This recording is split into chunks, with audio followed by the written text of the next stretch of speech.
Let's now do a little analysis of mass spring systems with nonlinear springs. And the first question you might ask yourself is, why bother doing this?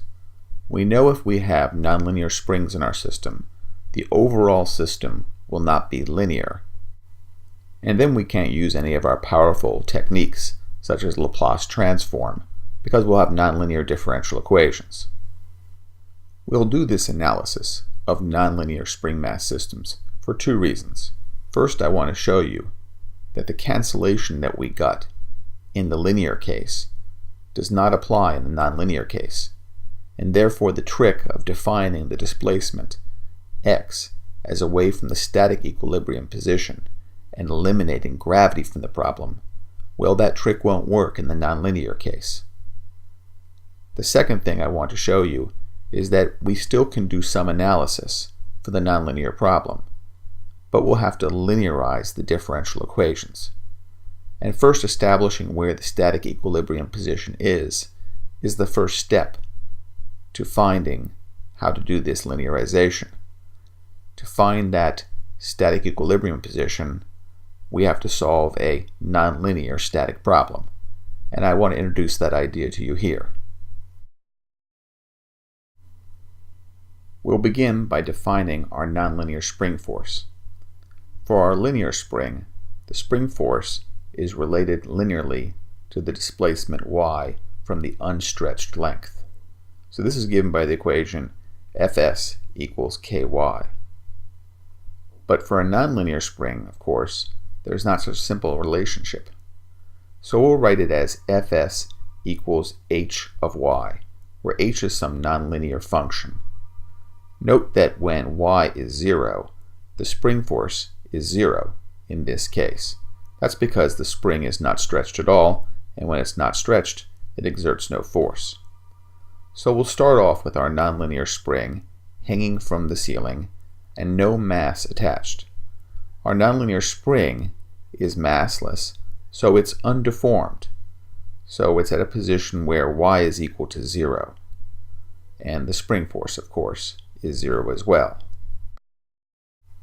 In step 2 of our analysis, we add a mass to this nonlinear spring, and in response, the spring is stretched under the gravitational load of the mass. And we'll define the amount it's stretched as yst again, where st stands for the static equilibrium.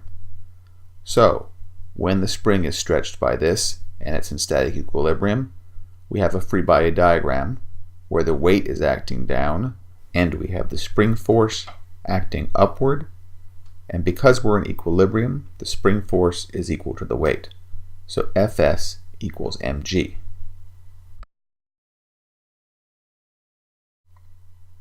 Since Fs is equal to mg, and Fs is h of y, we know h of y equals mg. And this gives a nonlinear equation which defines the static equilibrium position, yst. Yst will be the value of y such that h of y equals mg. And so we can envision solving this equation. If I specified h of y, you could then find yst from this equation. That is, how much the spring would stretch under the weight mg. Graphically, we can envision it as taking the plot of h of y and looking for when Fs on that curve equals mg. That defines the static equilibrium position.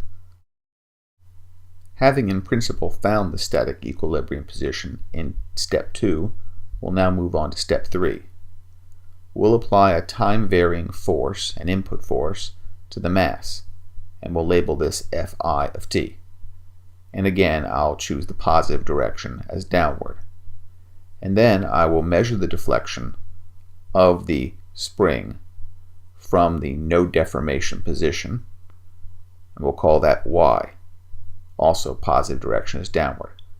These steps are all the same as we did in the previous example, where we had a linear spring.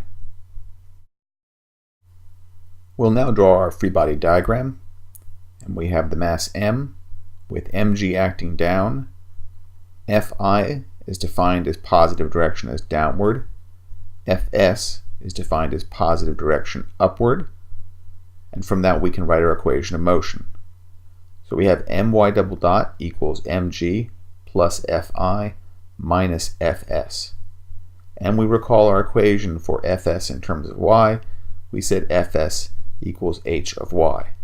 So I'll substitute that into my equation of motion, and I'll get the following nonlinear differential equation. My double dot equals mg minus h of y plus fi. So since the equation is nonlinear, I'm kind of in a difficult position here. I can't really use Laplace transforms or any of my standard analysis techniques to analyze this differential equation to try to understand the motion of this mass attached to the nonlinear spring. So what I'll end up doing is I'll end up linearizing this differential equation, and I'll do so about the static equilibrium position. Now I know how to find the static equilibrium position for the nonlinear problem. We discussed that in step 2. I'll start off as before, defining the variable x as y minus yst. So x is the amount of displacement of mass m from the static equilibrium position. And I show that graphically here in this figure. On the left, I show the length of the spring undeformed before any mass is applied. In the center, I show the static equilibrium position after the mass has been added. And then on the far right, I show the dynamic position, y, of the mass, where it's acting under both the load mg and also the external input force Fi. This figure on the right shows the additional displacement of the mass m from the static equilibrium position, this labeled x. And you can see the total elongation of the spring y is equal to the static elongation yst plus the additional elongation x. As we did in the case of the linear spring, I'll now take derivatives of the relative position x, and x dot will be equal to y dot again, and x double dot will be equal to y double dot. So nothing's really changed in terms of this variable x and x dot and x double dot. Now let's substitute these into the differential equation, just like we did before. The differential equation was my double dot equals mg minus h of y plus fi. Y double dot is x double dot, and y is yst plus x. So, with the change of variables, we find the differential equation to be mx double dot equals mg minus h of yst plus x plus fi. You'll note that this equation is still a nonlinear equation, now in the new variable x. You'll also note there's no cancellation of the mg term in this differential equation, unlike when we did the problem with the linear spring. So we cannot remove gravity from the problem when the spring is nonlinear. We'll now linearize this nonlinear differential equation to get an approximate linear differential equation. That will then allow us to use Laplace transform to do analysis. Our first step is to Taylor series expand the nonlinear function h of y about the point y equals yst. So we're just going to use a standard Taylor series. So h of y is equal to h of yst plus the derivative of h with respect to y evaluated at yst times y minus yst, and then there'll be second, third, fourth, and higher order terms in y minus yst. We're going to ignore these higher order terms because we're going to assume that y minus yst is small. That is, the mass is vibrating close to its static equilibrium point. That would mean that x is small and x is y minus yst.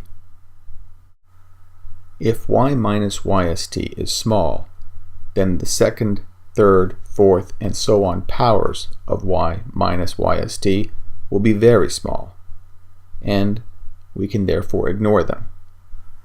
This is our approximation. We're taking a nonlinear function h of y, and we're going to approximate it as a linear function. So h of y is approximately equal to h of yst plus the derivative of h with respect to y evaluated at yst times the term y minus yst. The term y minus yst, here marked with the green bracket, is, as we noted before, x, and the term dh dy evaluated at yst, here marked with the blue bracket, is just a constant, which we'll label k equivalent. So h of y is approximately equal to h of yst plus k equivalent times x. What we have just done is graphically indicated in the figure.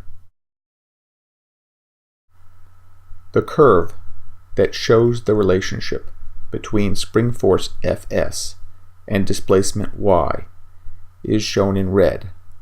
This is h of y.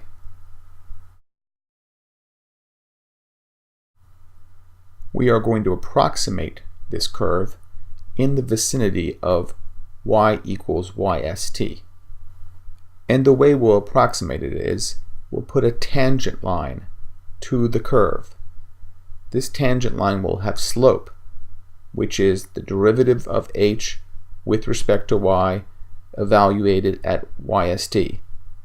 That's what we called k equivalent. So the tangent line, shown in orange, has a slope of k equivalent. Note that we measure x from the static equilibrium position. So x is measured from y equals yst. So our approximate spring force in the neighborhood of this point is Fs equals h of yst plus k equivalent times x. To linearize just means to fit a line to the curve at the static equilibrium point.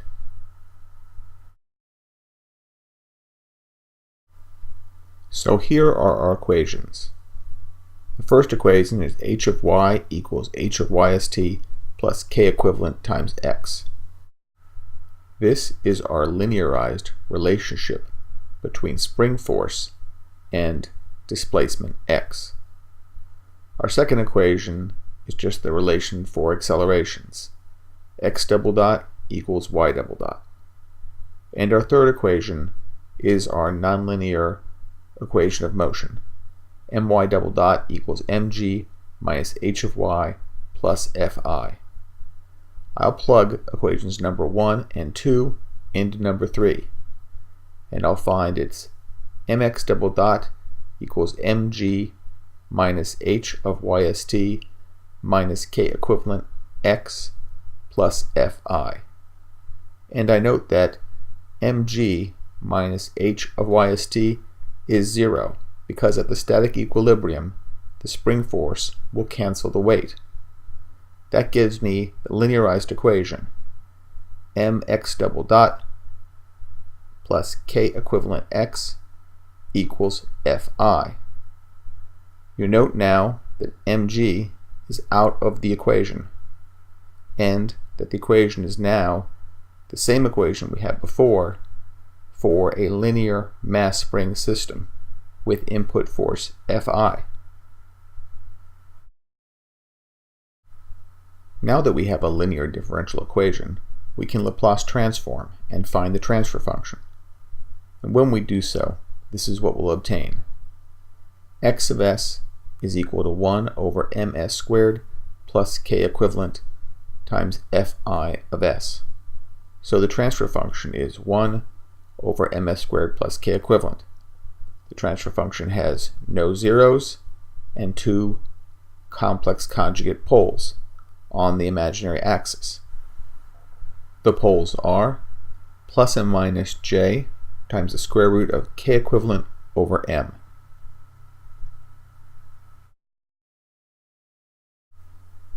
So you see our mass on a nonlinear spring with gravity behaves like a mass on a linear spring without gravity, as long as the vibration from the static equilibrium position is small enough. The spring constant, K equivalent, for this approximation depends upon the static equilibrium point, specifically on the slope of h of y at the static equilibrium position. Of course, this static equilibrium position is defined by the value of the weight of the mass. Why do I say that? Remember how we find the static equilibrium position. The static equilibrium position was the one where the weight canceled out the spring force. In terms of an equation, it was mg equals h of y. We solved the equation mg equals h of y for y, and that is the static equilibrium position. Let's consider two cases of a mass on a nonlinear spring. In the first case, the mass hangs from the spring, acting under gravity, and the spring has been lengthened to a static equilibrium position, yst.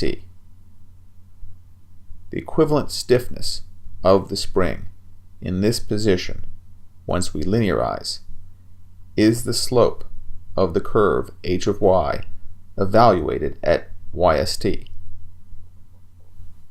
In the second case, the same mass and nonlinear spring are placed in a horizontal arrangement.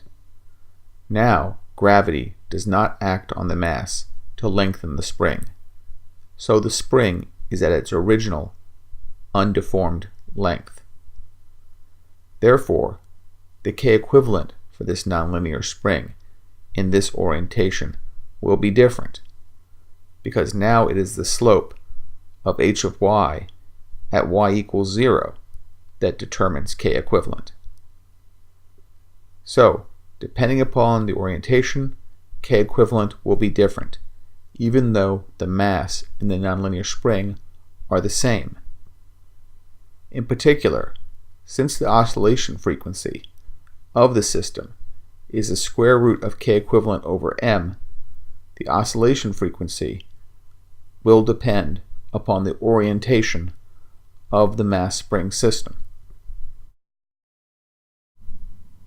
In the particular case of a stiffening spring, as shown in the figure here, we'll have higher equivalent stiffness in the vertical orientation than in the horizontal orientation, and therefore the frequency of oscillation will be higher when the spring mass system is oriented vertically than when it's oriented horizontally.